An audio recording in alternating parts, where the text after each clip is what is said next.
सर्दियों की एक काली रात थी। शहरी जीवन की भागदौड़ से थके हुए अजय ने अपने गांव जाने का फैसला किया। वह एक दूर दराज के इलाके में बसे गांव का निवासी था। गांव जाने के लिए रात भर सफर करना पड़ता था और ज्यादातर रास्ता जंगलों और सुनसान सड़कों से होकर गुजरता था। अजय को देर हो गई थी, लेकिन उसने सोचा कि अगर अब निकलूंगा तो सुबह तक गांव पहुंच जाऊंगा। अपनी कार में अकेले सफर शुरू करते हुए अजय ने रेडियो चालू किया। गाने के धीमे सुर और सड़क की खामोशी ने माहौल को अजीब सा बना दिया। थोड़ी देर बाद वह घने जंगल के पास पहुंचा। सड़क सुनसान थी, चारों ओर अंधेरा पसरा हुआ था और हल्की धुंध ने दृश्यता को और कम कर दिया था। जैसे ही वह जंगल के बीचों बीच पहुंचा, उसकी कार अचानक रुक गई। उसने कई बार इंजन स्टार्ट करने की कोशिश की, लेकिन कार टस से मस नहीं हुई। परेशान होकर वह कार से बाहर निकला। चारों ओर सन्नाटा था, केवल झींगुरों की आवाज और पेड़ों की सरसराहट सुनाई दे रही थी। अजय ने सोचा कि शायद कार को धक्का देकर आगे ले जाया जा सकता है, लेकिन जैसे ही उसने पीछे मुड़कर कार को धक्का देना शुरू किया, उसे अपने आसपास किसी की उपस्थिति महसूस हुई। वह ठिठक गया और चारों ओर देखा, लेकिन वहां कोई नहीं था। शायद मेरा वहम है, उसने खुद को दिलासा दिया और फिर से कार को धक्का देना शुरू किया।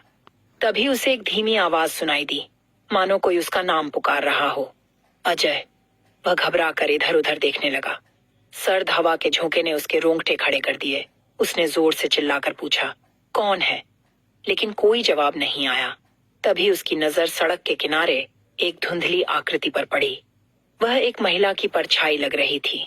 महिला ने धीरे धीरे उसकी ओर इशारा किया और कहा, यह रास्ता तुम्हारे लिए सुरक्षित नहीं है। अजय ने डरते हुए पूछा, तुम कौन हो और मुझे यहाँ से कैसे जाना चाहिए?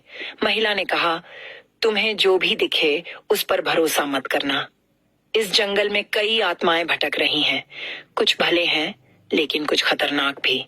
तुम्हें बस अपनी कार में बैठकर आगे बढ़ते रहना है, डर के आगे मत झुकना। अजय ने उसकी बात सुनी और जल्दी से अपनी कार में लौट आया। उसने फिर से कार स्टार्ट करने की कोशिश की और इस बार कार चल पड़ी। राहत की सांस लेते हुए उसने गाड़ी आगे बढ़ाई, लेकिन मुश्किलें अभी खत्म नहीं हुई थीं। कुछ ही दूरी पर उसे एक बूढ़ा व्यक्ति सड़क के बीचों बीच खड़ा दिखा। अजय ने गाड़ी रोक दी। बूढ़े ने हाथ हिलाकर मदद मांगी। अजय ने खिड़की से झांककर पूछा, क्या हुआ बाबा? आप यहाँ इस समय क्या कर रहे हैं?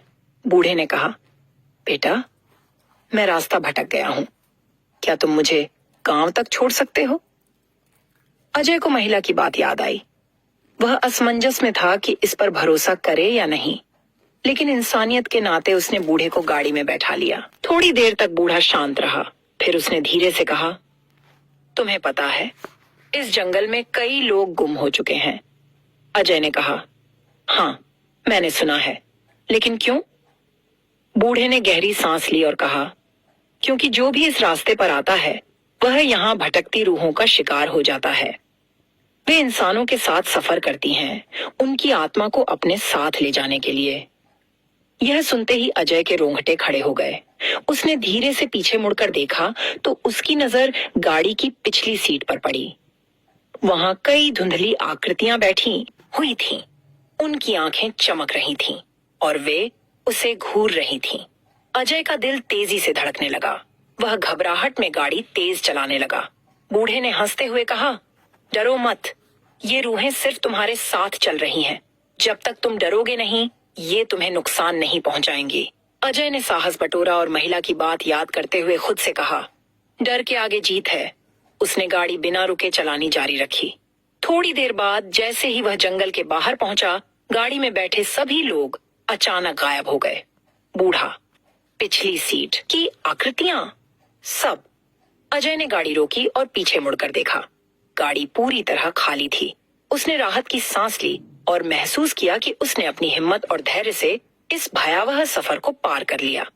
जब वह गांव पहुंचा तो उसने इस घटना को गांव के बुजुर्गों को बताया। उन्होंने कहा, यह जंगल आत्माओं का घर है, लेकिन तुमने डर पर विजय पाई, इसलिए वे तुम्हें नुकसान नहीं पहुंचा सकी। उस रात अजय ने सीखा कि भय से बड़ा कोई शत्रु नहीं होता और साहस ही हर मुश्किल का समाधान है।